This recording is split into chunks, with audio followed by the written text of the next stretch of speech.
සිය ප්‍රථම විදෙස් ලීග් ක්‍රිකට් තරඟාවලිය නියෝජනය කරන ශ්‍රී ලංකා සුපිරි පිතිකරු පැතුම් නිස්සංක පිට වාර්තා කළ තුන්වන අර්ධශතකයක් වාර්තා කිරීමට අද්දිනේදී සමත් වුණා.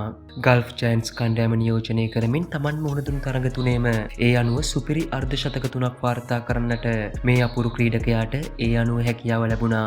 ඉතින් අද පැවති ඩෙසර්ට් වයිපර්ස් කණ්ඩායම හා තරඟයේදී පන්දු 29කින් ලකුණු 56ක් වාර්තා කරන්නට පැතුම් නිස්සංකට හැකියාව ලැබුණේ අලංකාර 6 පහරවල් 4කින් හා 4 පහර 4ක්ද සමගයි.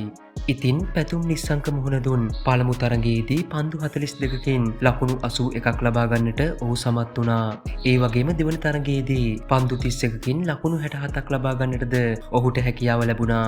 ඒ අනුව මේ වන විට ILT ලීගයේ වැඩිම ලකුණුලාභියා බවට පත්ව තිබෙන පැතුම් නිස්සංක මේ වන විට ලබාගෙන ඇති ලකුණු සංඛ්‍යාව 202ක් බවට පත්ව තිබෙනවා. එහිදී ඔහුගේ ප්‍රහාරාත්මක වේගය දැක්වුණේ 200ක් වැනි ඉහළ අගයක වීමත් විශේෂත්වයක් වනවා. ඉතින් පැතුම් නිස්සංක ගැන මේ වන විට බොහෝ විචාරකයන්ද ඉතා පැසසුම් සහගතව කතා බහ කරන ආකාරය දක්නට ලැබෙනවා.